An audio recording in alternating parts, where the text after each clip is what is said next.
Good morning out there on this beautiful Monday morning. I hope everyone is doing well today. So I'm going to jump right in and I want to talk to you new and future Lyft drivers this morning about cameras. And should you have one? Okay, this is a topic that a lot of you new and future Lyft drivers is probably going to be thinking about.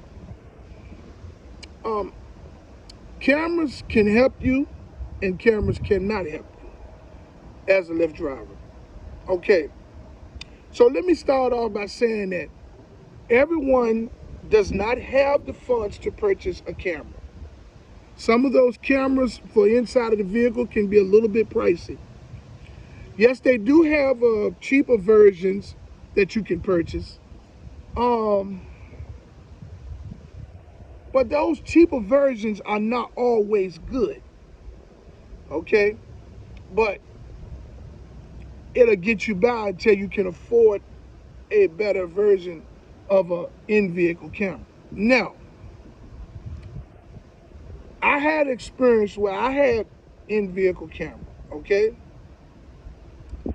And a lot of the stuff that I ran, a lot of the problems I ran into with the in-vehicle camera was a lot of the customers complained about the camera being in the camera being, hey man, is that a camera? Yeah, man, that's creeping me out, well, it's not really, is it recording us, whatever? Different stuff like that. The customers, some will say that they don't like the cameras and some will question you about the camera. Okay, as a Lyft driver, I explained to them that the camera is for my safety. Number one, the camera protects you from someone's trying to do harm to you and you having to defend yourself, or someone making false accusations towards you. Now, when it comes to the Lyft platform, the drivers have zero tolerance policy. Any passenger can report a driver and Lyft will immediately deactivate your account for 5 to 7 days while they're investigating the accusation. 85% of the accusations that are made by passengers are false or done out of vindictiveness. And this is one of the reasons that a camera is a good idea, because you can protect yourself, right? Give them the information that they need there on the Lyft platform. Now, instances that the camera does not help you, if the passenger says that the driver was reeking of marijuana, or if the passenger says that the driver had a very strong alcohol odor coming from them, right? Or that the driver had a weapon setting somewhere that the camera can't see, things of that nature, then the camera's not going to help you. People understand this, whether you get the camera or not, when an accusation has been made against you by a passenger, Lyft is going to suspend your account within 30 minutes of that accusation for 5 to 7 working days. So, whether you have that camera or not, you're still going to be suspended while Lyft investigates the accusation towards you. It's a good thing to have a camera to protect you as a driver from harm and from false accusations. So if you can afford one, get you one, a good one. If you all don't have the money to buy a camera for inside the vehicle, you're going to be just fine. As I stated, whether you have the camera or not, the moment an accusation is made towards you, against you by a passenger, Lyft is going to automatically, within 30 minutes, suspend your account for 5 to 7 days while they investigate the accusations. This is going to hinder your earning potential. And the reason why they do this is because of the zero tolerance policy towards the drivers. The passengers does not have a zero tolerance policy.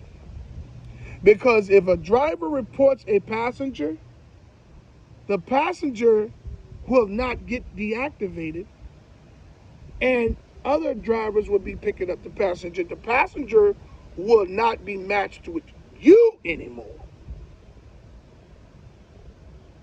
So there's a zero tolerance policy for the drivers, but the passengers, they just continue to allow them to keep going.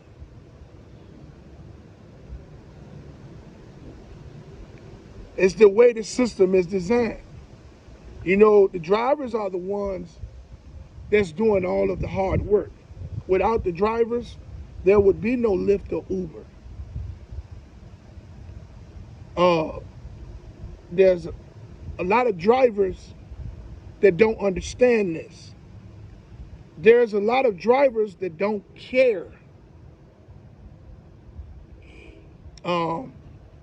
As a driver, you should care that everything is in favor of the passenger. This leaves the drivers with zero say-so.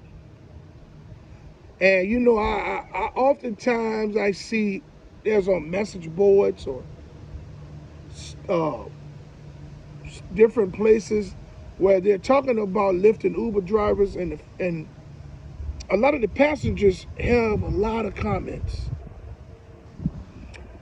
negative comments, and they'll say things like, man, why these drivers always complaining all the time?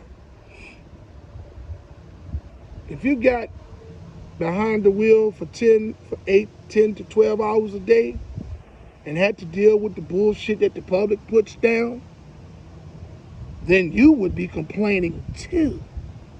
If you got behind the wheel for 8 to 10 to 12 hours a day and got paid way lesser than what you were actually worth for the service that's being provided, you will complain too. You know, then you got those that say, well, if it's that bad, why don't you go get another job? I'm going to say this again, as I've stated in a lot of my other videos. Drivers that continue to drive, they're driving for the now. They're driving for the money that they can get now. And that does not mean that they need to stop complaining, because if shit ain't right, it ain't right. The same question you ask them, ask yourself then. When you go out there and you go to buy you some weed, why you still smoking weed? If all the shit is still the same, it's just got chemicals and pesticides on it that's making it stink. Why you still smoking cigarettes? You know they're gonna kill you. You know what I'm saying? Why you still paying for pussy if you know that buying pussy is wrong?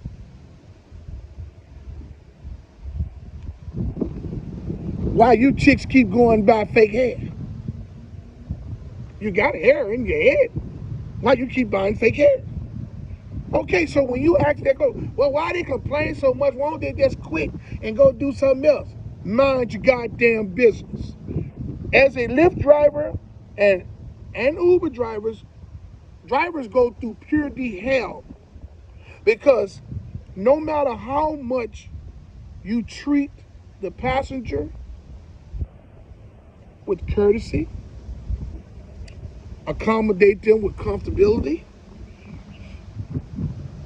and good driving, they're still gonna complain on you.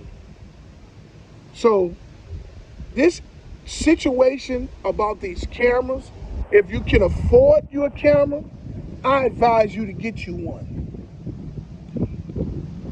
Now, if you are one that can afford a camera and put in as you start driving, just know that that camera can help you in some cases. In some cases, that camera won't help you. Either way you look at it, any accusations that's made towards you, against you by a passenger, your account will be in hold for 5 to 7 days until they investigate the accusation. Now, you having the camera and you submitting video footage may expedite the suspension for 2 to up, maybe cut it down to 2 days. But either way you look at it, a false accusation or an accusation period is gonna cost you at least 2 days. At most, 6 to 7. That's just the way the system is designed. For the drivers, there's a zero tolerance policy.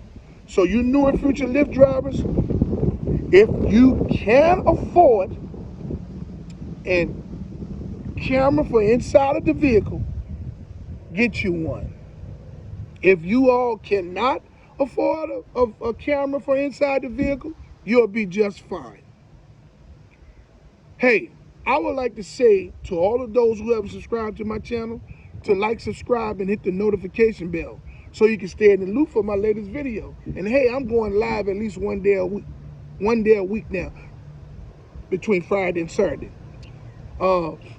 If you keep your notifications on, then you can get that invite as well. I would like to say that I fully support striking and protesting efforts of Lyft and Uber drivers and gig workers from city to city and state to state. I fully commend you all for you all's unselfish approach to fighting for change for everyone. Hey, if we don't get any change, I commend you all for you all's courageous efforts. I would like to say that I love everyone out there in this world, and I hope everyone out there loves me back. Until my next video, let's get this bread, baby.